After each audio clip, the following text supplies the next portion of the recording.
Silakan ditulis yang mau bertanya. Nahmaduhu wa nusalli wa nusallim ala Rasulillah. Kita selesaikan lagi tadi. Jadi penghuni surga itu bukan orang yang tidak pernah berbuat dosa, tapi mereka orang yang berdosa lalu tobat. Maka walladzina idza fa'alu fahishatan aw zalamu anfusahum dzakarullah. Mereka orang yang ketika berbuat dosa atau mendolimi dirinya itu maksudnya dirinya tidak digunakan untuk taat. Jadi orang yang dia ini dikasih tubuh oleh Allah, lalu tubuhnya tidak digunakan untuk taat, dia telah zalim dengan diri. Maka syukur itu ada dua. Asyukru syukrone, syukur itu ada dua. Asyukru bil lisan, syukur dengan lisan, mulutnya nyebut alhamdulillah. Alhamdulillah. Kemudian yang kedua, wasyukru bil amalil jawari, bersyukur dengan menggunakan seluruh anggota tubuh untuk taat. Jadi kalau kita taat itu pada intinya syukur. Maka Nabi SAW suatu hari sholat panjang-panjang malam. Jadi Aisyah melihat kaki Nabi itu bengkak, saking banyaknya sholat malam, saking lama berdiri.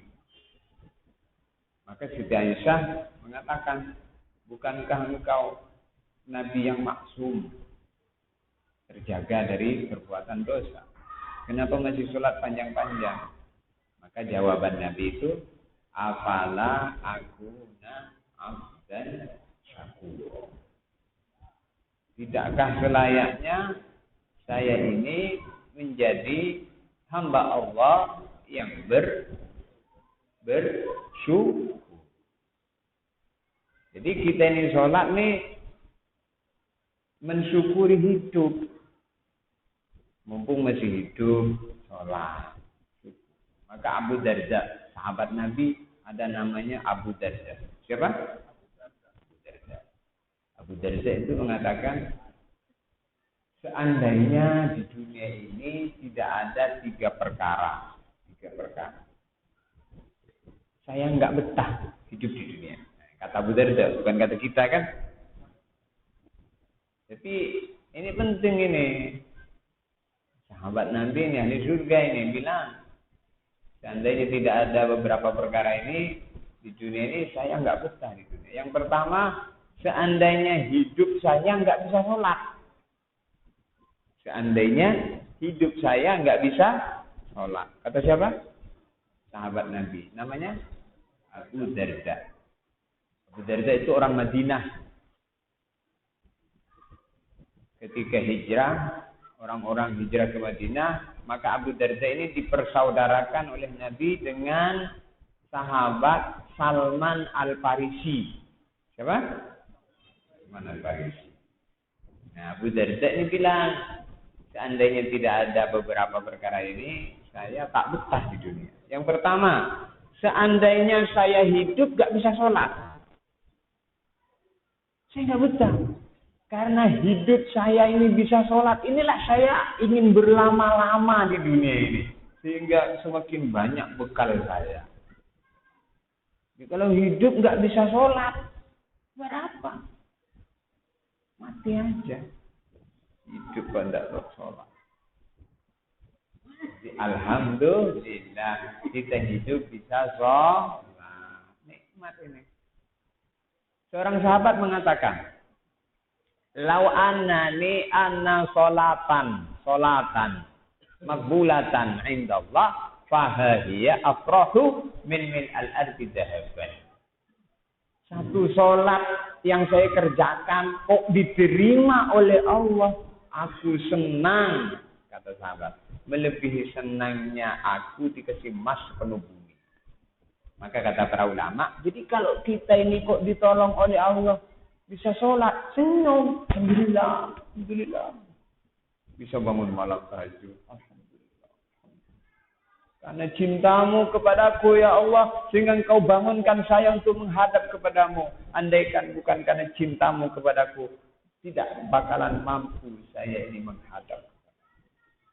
Sehingga semakin meningkat rohaniannya, semakin meningkat takarrufnya. Lalu yang kedua, kata Abu Darda. Seandainya saya hidup itu tidak bisa puasa. Seandainya tidak bisa puasa. Maka Abu Darda ini sahabat Nabi yang banyak puasa. Lalu yang ketiga, seandainya saya hidup di dunia ini tidak bisa datang di majelis ilmu. Kata Abu Darda, lebih baik aku mati.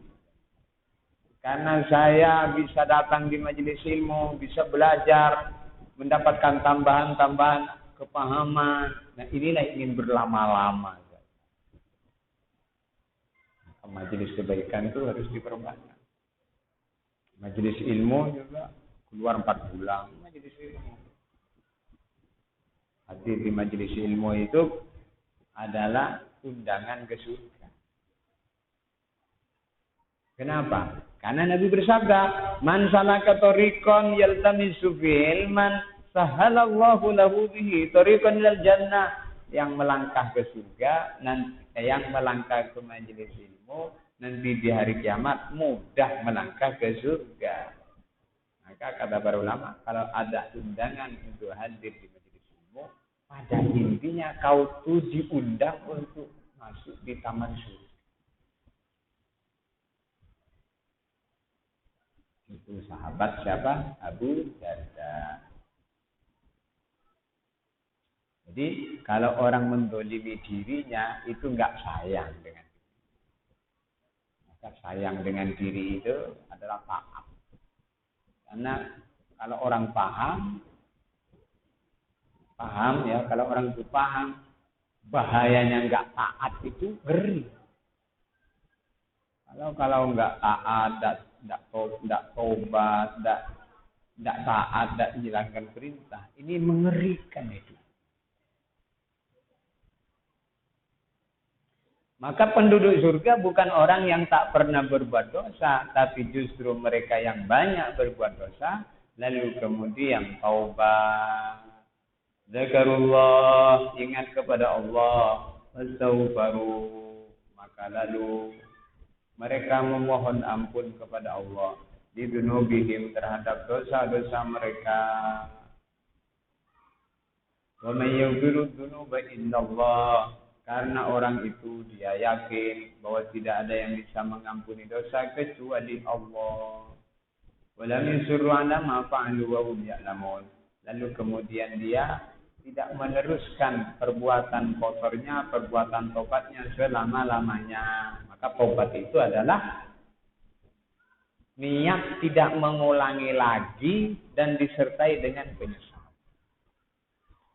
Orang-orang yang seperti itu semua, yang bertaubat, yang menahan marah, yang memaafkan,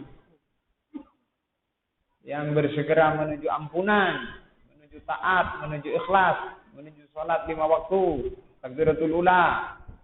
Jazaa'uhum, balasan untuk mereka, maghfiratun min rabbihim, ampunan daripada Tuhan mereka. Wa jannatun tajri, dan balasannya juga adalah surga yang mengalir min tahtiha, dari bawahnya al-anharu, sungai-sungai. Al-anhar itu sungai-sungai. Kenapa tidak disebutkan nahrun, sungai? Karena yang ngalir di bawah surga itu bukan satu sungai, tapi sungai-sungai yang banyak. Ada sungai susu, ada sungai madu, ada sungai homer yang tidak memabukkan, ada sungai air tawar. Sungai-sungai yang mengalir.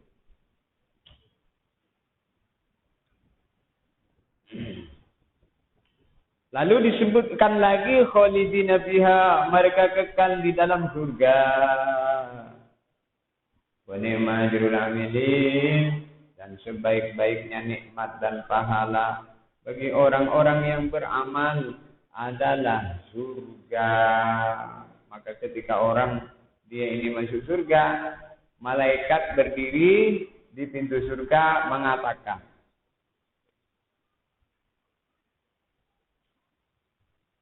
Udkhulul jannata bima sabartum fa ni'ma uqbad.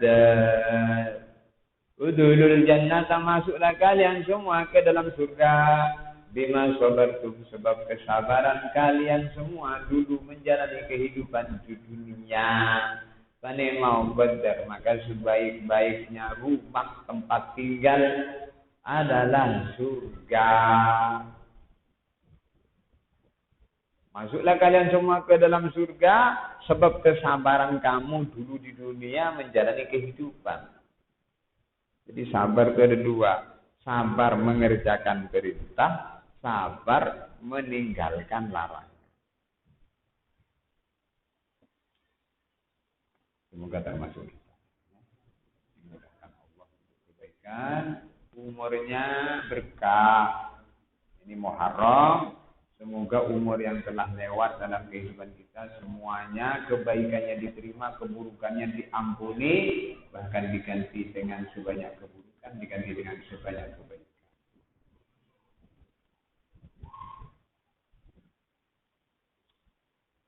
Hidupnya berkah, rezekinya berkah, anak-anaknya berkah, panjang umur dalam kebaikan. Al-Fatihah.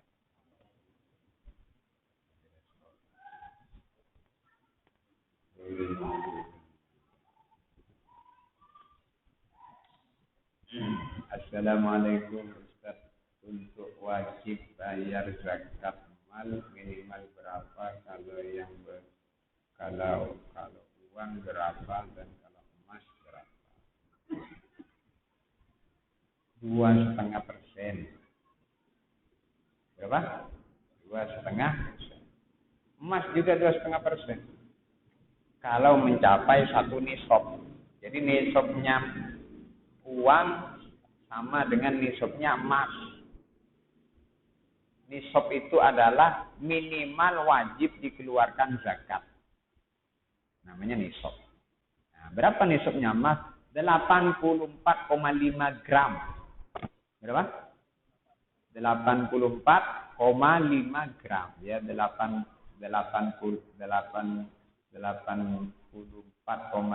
gram. 85 gram lah. Ambil bulatnya 85 gram. Zakatnya yang dikeluarkan 2,5%. 2,5% itu berapa? Sekarang mudahnya 85 gram itu kalau diuangkan berapa duitnya? 1 gram emas berapa? Anggap 1 juta lah ya. Berarti 85 juta. Lalu yang dikeluarkan 2,5%. 2,5% itu berapa? Per 1 juta 25.000. Per 1 juta 25.000. Jadi kalau 85 juta, 25.000 kali 85. Berapa? Berapa? Belum bisa ngitung. Hitunglah sendiri. Dikit, yang wajib dikeluarin itu dikit. Tapi masih pelit lah. Allah kasih banyak, suruh ngeluarin dikit, tidak mau. Padahal kalau mau ngeluarin berkah. Berkah itu jauh dari musibah, aman, tentram. Begitu juga kalau punya uang. Punya uang 85 juta, maka 2,5%. Bagaimana kalau tidak sampai 85 juta? Setiap punya uang 1 juta, keluarin 25.000. Pokoknya setiap punya uang 1 juta, sedekah 25.000. Apakah harus 25.000? 900 juta.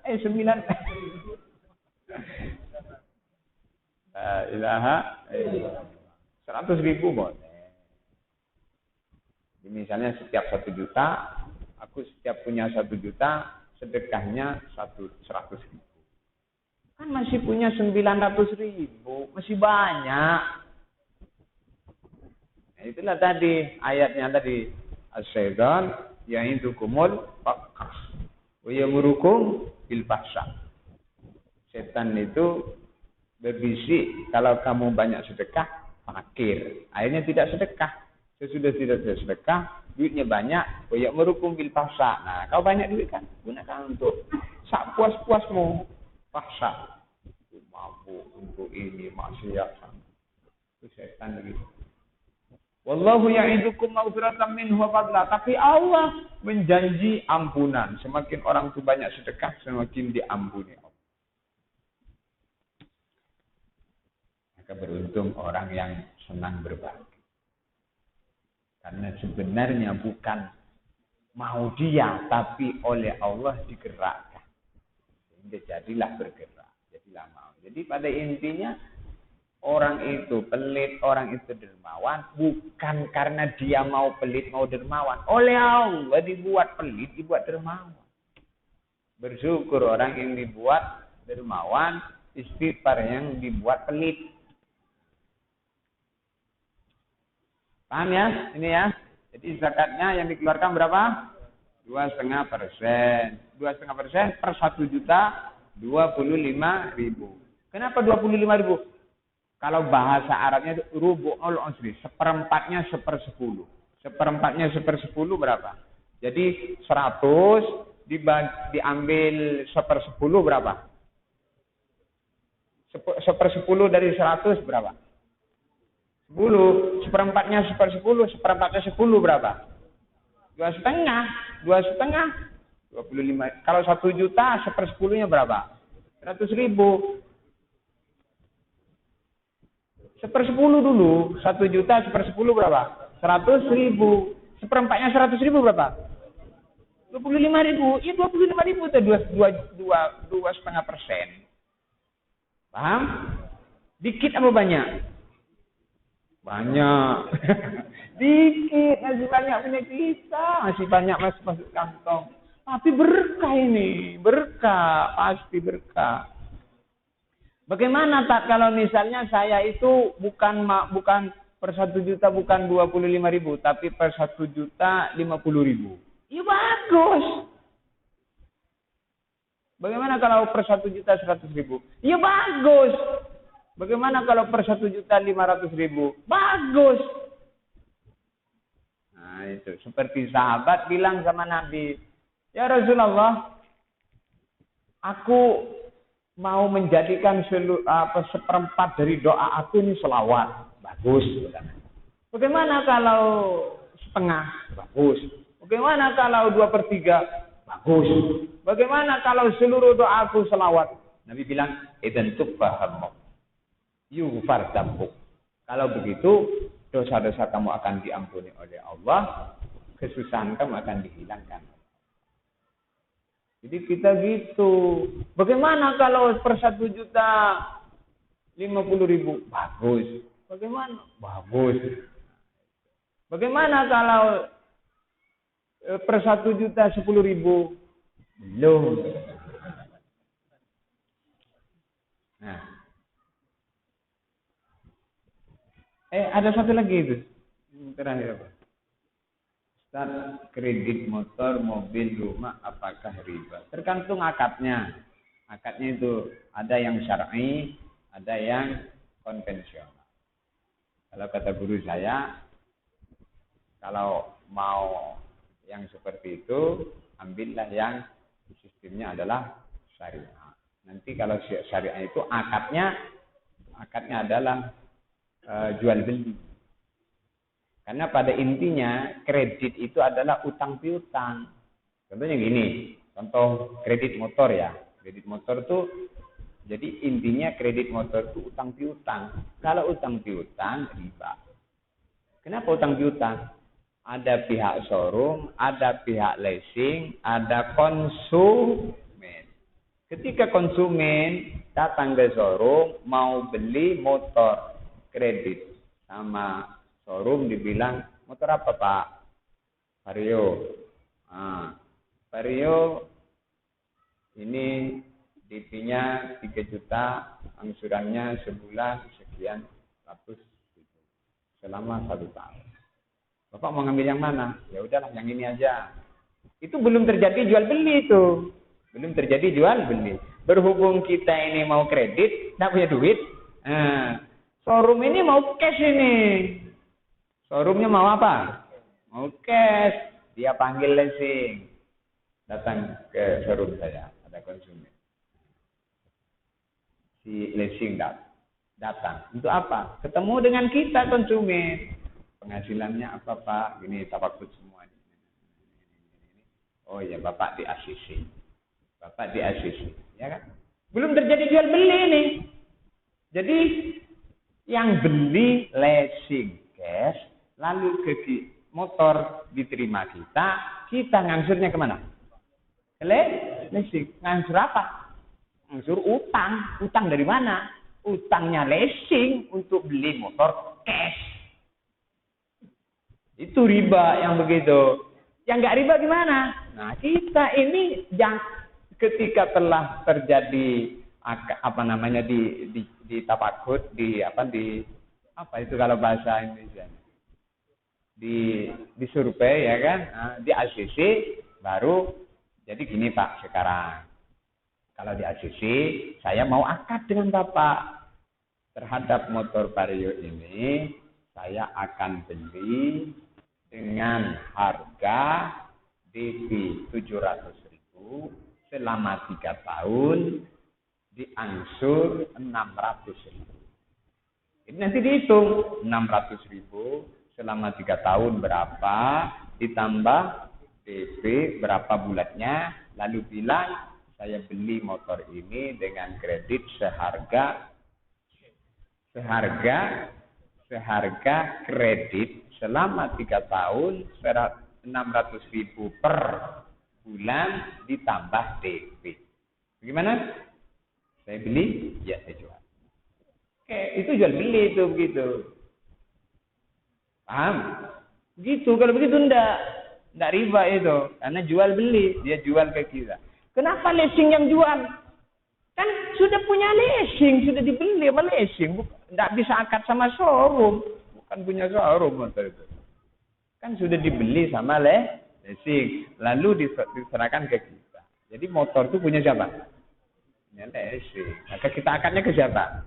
Ke leasing.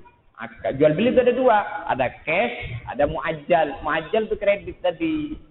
Ya, kalau mau kredit ya jual beli akadnya. Kalau tidak ada akad dengan leasing, kamu tuh riba. Kenapa riba? Utang piutang itu. Kamu diberikan pinjaman oleh leasing sejumlah pembayaran cash. Lalu angsurnya ke leasing. Maka kalau begitu, tapi kalau yang kedua tidak. Paham maksudnya? Paham?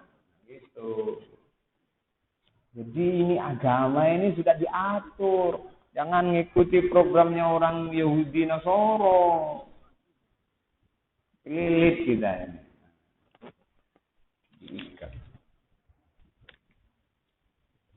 Begitu juga rumah, apa saja. Begitu. Paham ya? Paham semua ya? Alhamdulillah. Lalu, Assalamualaikum. Amalan sebelum sholat maghrib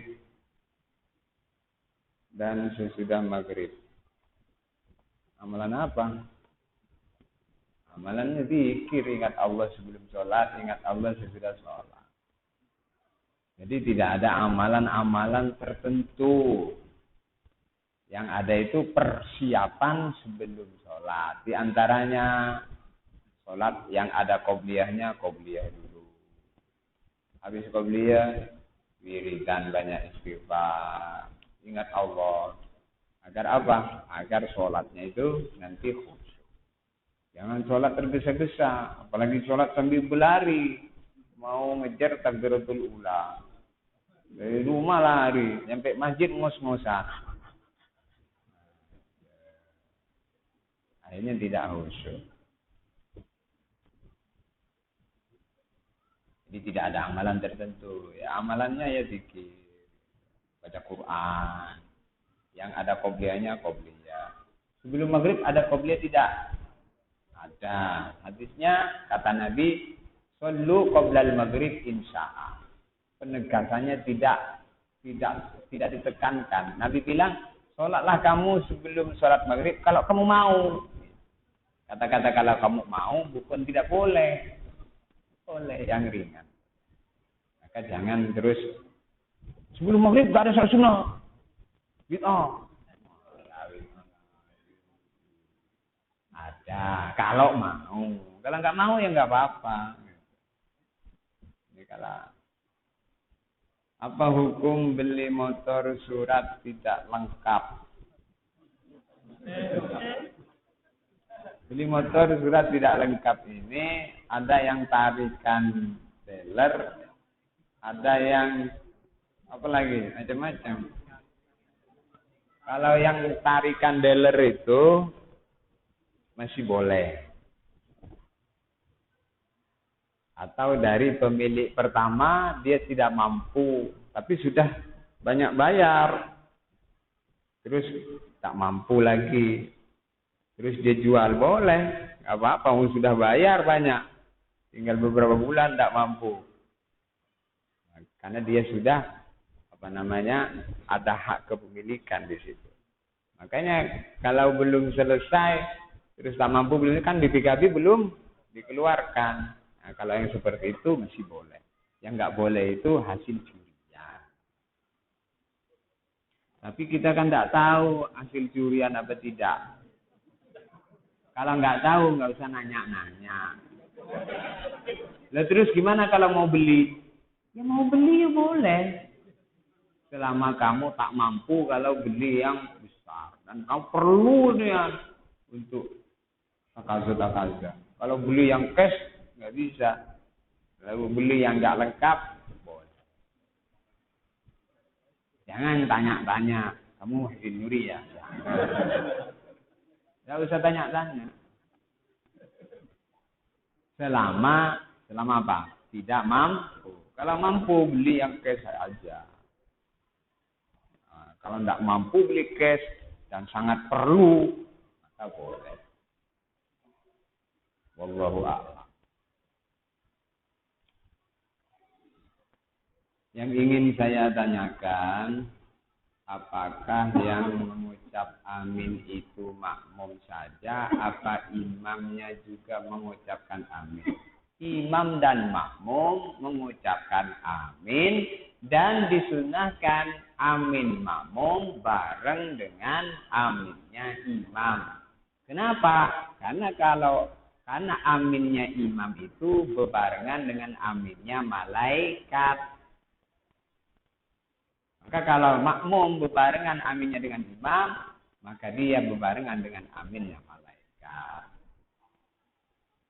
Amin itu sunnah. Fa'idha ammana fa'aminu. Kalau ada doa, maka aminkan. Kenapa kalau habis Fatihah baca amin? Karena Fatihah itu doa. Mana letak doanya? Ihdinas siratal mustaqim. Tunjuki kami ya Allah ke jalan yang lurus. Siratal ladzina an'amta alaihim. Yaitu jalan yang lurus itu jalannya orang-orang yang kau beri nikmat. Ghairil maghdubi, bukan jalannya orang yang kau benci. Wala dhalin, bukan juga jalannya orang yang kau marah. Doa. Maka doa berjamaah sunnah berdasarkan dalilnya surat Al-Fatihah. Kata para ulama, orang yang berpendapat bahwa doa berjamaah tidak sunnah, dia tidak paham dasar-dasar syariat.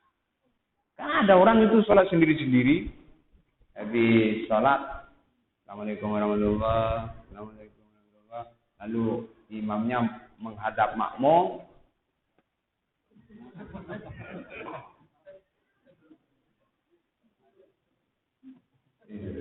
Sudah selesai, imamnya ngadep ke kiblat doa.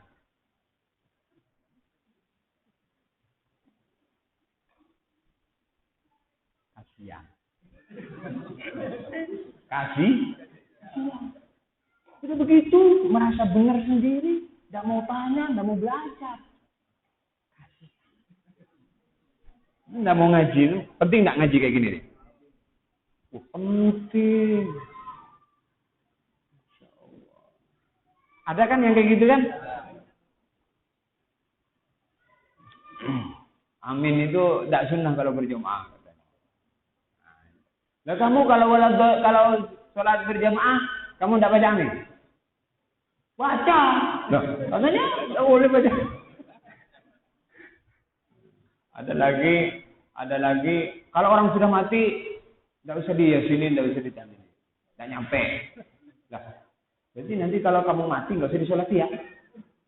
Mati. Lah, kamu tidak nyampe, kata kamu.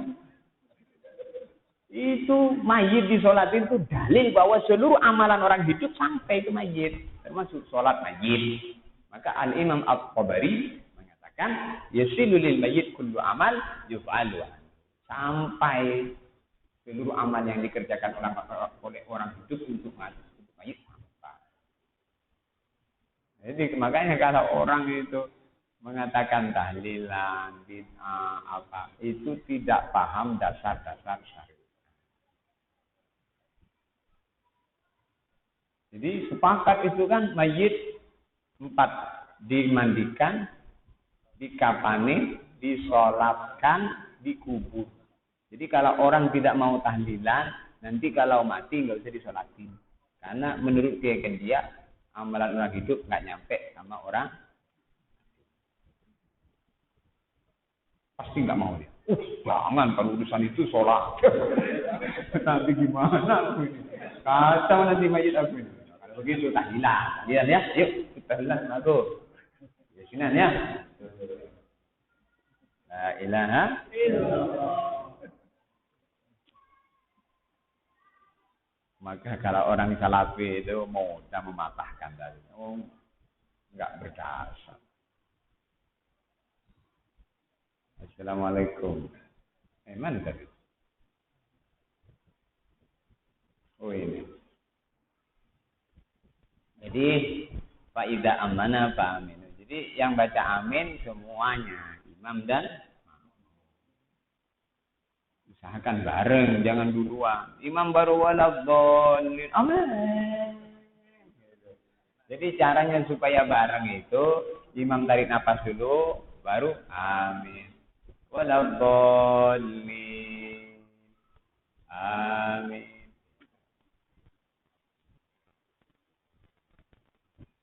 Apakah gerakan sholat laki-laki dan perempuan itu sama? Gerakan? Ya sama bergerak. Cuman posisinya ada yang tidak sama. Di gerakannya itu ruku, sujud itu sama. Tapi posisinya itu ada yang tidak sama. Tetapi itu semua tidak wajib. Misalnya posisi ruku, posisi sujud, posisi berdiri itu antara perempuan dan laki-laki beda. Maka dalam kitab Fathul Qorib di situ dibahas tentang amrun tukhaliful arrojulu al-mar'ata. Ada beberapa perkara yang gerakan laki-laki berbeda dengan diantaranya kalau sujud, kalau laki-laki, kalau perempuan takbir begini. Begini, perempuan ya. Jangan ngongkak begini, nanti begini. Perempuan tuh ke dalam. Terus kalau ruku ke dalam juga. Begini, satukan. Perempuan ya. Begitu juga sujud. Kalau laki-laki tegak. Tapi ini semua tidak wajib. Tidak wah. Andaikan misalnya perempuan kan harus gini tadi. Sunnahnya. Tapi misalnya perempuan begini, nggak masalah. Atau laki-laki malah begini. Nah, itu perempuan niru laki-laki niru perempuan. Nggak apa-apa juga sah. Laki-laki malah begini, itu sah. Itu tidak wajib. Semuanya itu sunnah hayat, gerakan posisi. Tidak mewajibkan. Pasal misalnya tidak takbir, tidak angkat tangan. Yang penting Allahu Akbarnya keras. Jadi begini sunnah, ya kan? mau begini,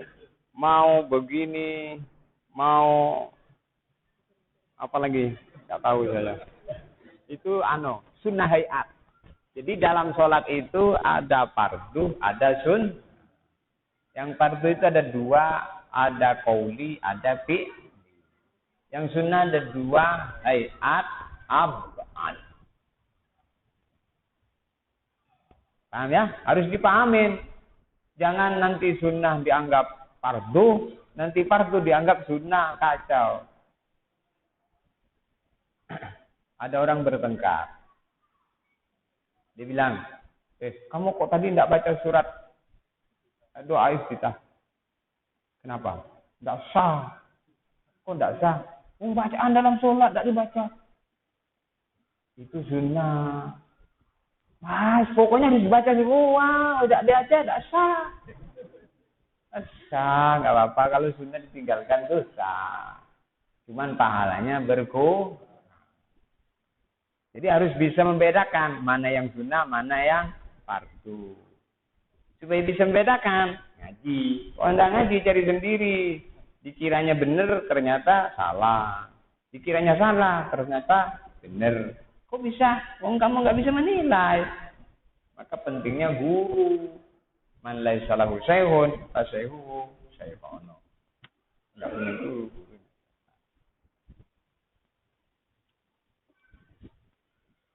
Yang saya tanyakan, fadilah datang di majelis ilmu. Oh, itu tadi sudah. Fadilah datang di majelis ilmu itu seperti ucapan Nabi kepada sahabat Nabi yang bernama Qobisoh. Qobisoh bin Muhorik. Siapa? Qobisoh bin Muhorik. Dia sudah tua, lalu datang ke Rasulullah. Ingin nuntut ilmu. Jadi menunjukkan bahwa nuntut ilmu itu tidak pandang umur. Masih hidup terus cari. Maja abika ya Qobisoh. Ngapain kamu ke sini, wahai Qobisoh? Litu andimani mayab'uni. Kata Qobisoh. Agar engkau ajarin saya ilmu bermanfaat. Supaya saya bisa amalkan dalam kehidupan. Lalu Nabi mengatakan, kalau kau niatnya kamu begitu, datang ke sini ingin nuntut ilmu supaya aku ajari ilmu yang bisa kamu amalkan dalam kehidupan, kamu tidak melewati bebatuan, pepohonan, jalan, lembah, apa saja, kecuali itu semua mohonkan ampun terhadap dosa. Jadi orang datang majelis ilmu ini didoain batu, didoain pohon, didoain makhluk semua supaya dosanya diampuni. Maka luruskan niatnya. Jangan ingin dengar ceramah-ceramah hebat. Kadang nanti nggak hebat, kecewa. Omongannya cuma kayak gitu, baik. Beliau itu ayo ulang-ulang dulu. Ingin nuntut ilmu. Lalu nanti mau diamal. Ilmu supaya bisa diamalkan harus ingat. Kalau nggak ingat mau ngamalkan apa? Makanya bawa buku, dicatat. Tetapi orang duduk di majelis ilmu dalam kitab Lubabul Hadis, la tamassu qalaman wala taktubu harfan, tak nulis satu huruf, tak megang satu pena, tak nulis satu huruf, sudah dapat pahala besar. Apalagi bisa megang pena, nulis huruf per huruf, pahalanya lebih besar lagi. Nanti kalau hadir lagi bawa buku, ya beli buku, buku aja nggak punya gimana? Beli buku itu sama bolpen, Midadul Alim Yuzan Bidamis Syuhada, tintanya murid, tintanya orang yang alirkan, tahu tinta, pensil, pena untuk nulis ilmu nanti di hari kiamat ditimbang dengan darah orang mati syahid. Fa'arja, dan lebih berat tintanya para ulama, orang alim, santri ngaji. Tulis besar-besar, jangan takut habis tintanya. tulis besar-besar. Itu diantaranya. Terus banyak hadisnya, banyak fadilahnya. Di antaranya yang masyhur dan itu sahih hadisnya. Man salaka tariqan, siapa melangkahkan kaki menuju majelis ilmu di hari kiamat, mudah langkahnya menuju surga. Bayangin, ya Allah, aku banyak dosa ya Allah. Dengan melangkah menuju majelis ilmu ini supaya engkau ampuni ya Allah. Supaya bisa engkau beri pintu taubat, supaya senang sholat ya Allah. Orang senang sholat itu bukan karena dia senang sholat. Oleh Allah diletakkan rasa cinta. Makanya syukur lagi dari Allah. Dari Allah lagi itu.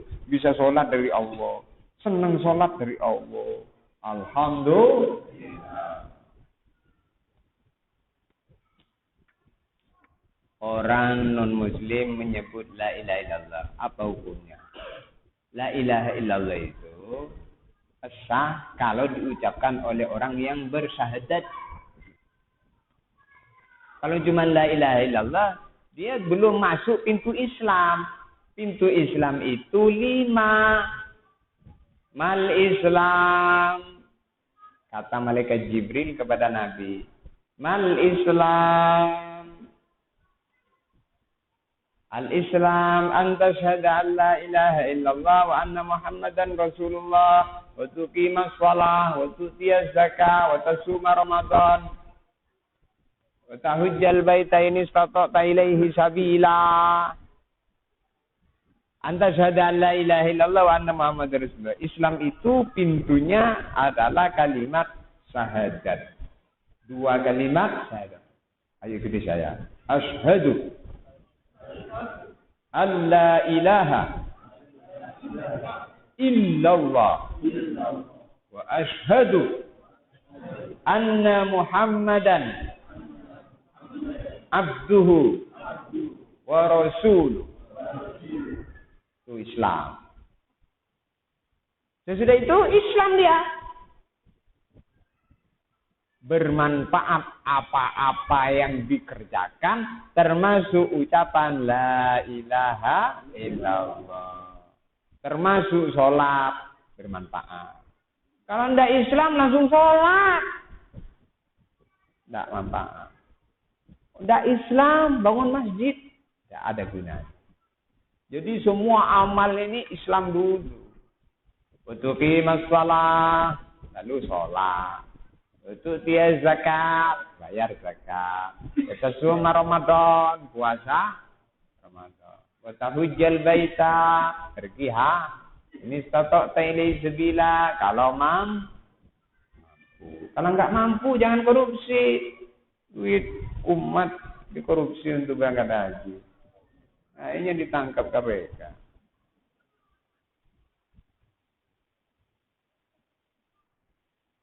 Jadi kalau tidak Islam tidak berguna. Non Islam mengucapkan la ilaha illallah tidak. Harus syahadat. Asyhadu an la ilaha illallah wa asyhadu. Maka Islam. Al-Islam yajubbu ma qablah. Islam itu menghapuskan seluruh dosa sebelum Islam.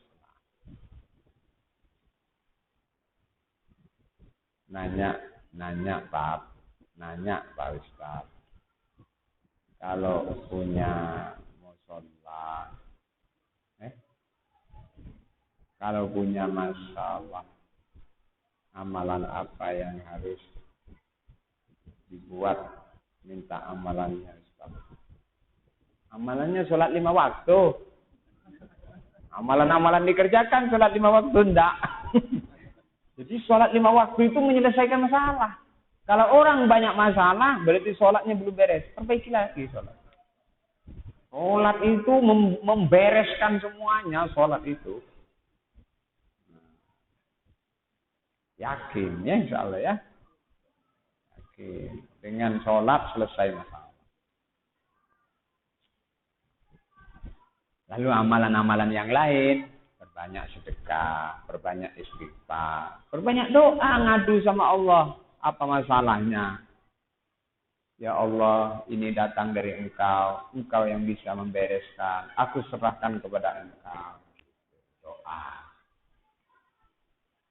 Salah ya? Dia orang iman itu punya Allah. Kalau orang punya Allah puas. Jangan sampai kita tidak merasa punya Allah. Akhirnya ngadu-ngadu ke Mbah Dukun. La ilaha illallah. Kita ini seperti anak kecil. Anak kecil, dia mau berangkat ke Palembang. Di Masjid Agung ketemu kita. Ngapain kamu sini? Aku mau beli baju. Punya duit tak? Tidak. Tidak punya baju. Tidak punya duit mau beli baju. Punya bapak banyak. Punya bapak banyak. Nanti aku minta sama bapak pasti dikasih. Itu perumpamaan. Kita ini kalau ada masalah punya Allah. Saya mau menghadap sama Allah. Tuh. Jangan sama Mbak Dukun. Ini punya bapak, minta sama orang. Bilang bapak tidak mau ngasih. Kau belum minta sama saya. Minta sama orang. Malu-maluin bapak.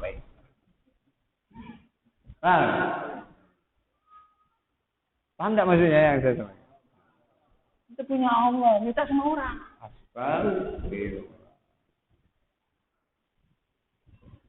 Maka di dalam syair itu disebutkan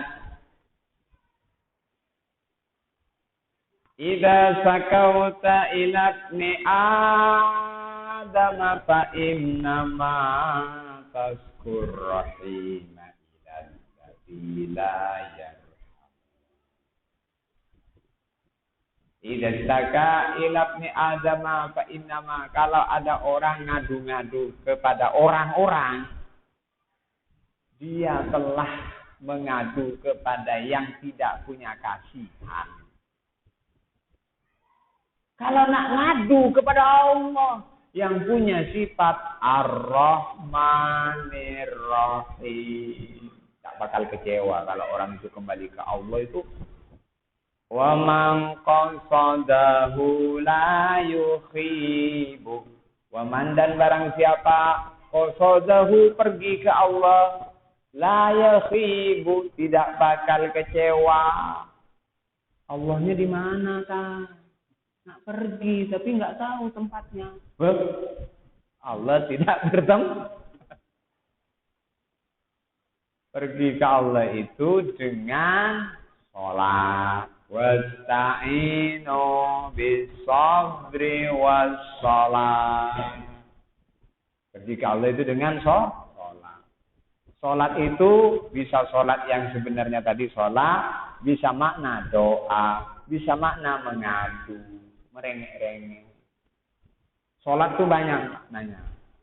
Sholat itu doa. Sholat itu ya sholat itu. Sholat itu mengadu. Sholat itu kembali. Fafirru ilallah. Lari ke Allah. Kalau orang takut kepada Allah, semakin dekat dengan Allah. Kalau orang takut dengan makhluk, semakin lari dengan makhluk. Jadi kalau orang mengatakan takut kepada Allah, tapi tambah jauh dari Allah, itu bukan takut. Kalau takut dengan Allah semakin dekat. Kalau takut dengan macan, takut terus ngaduk gitu, habis kita. Al-Fatihah.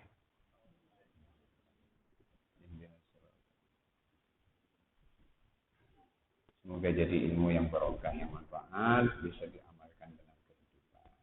Subhanallah wa bihamdihi, subhanallah wa bihamdihi, asyhadu an la ilaha illa anta, astaghfiruka wa atubu ilaik. Assalamualaikum warahmatullahi wabarakatuh.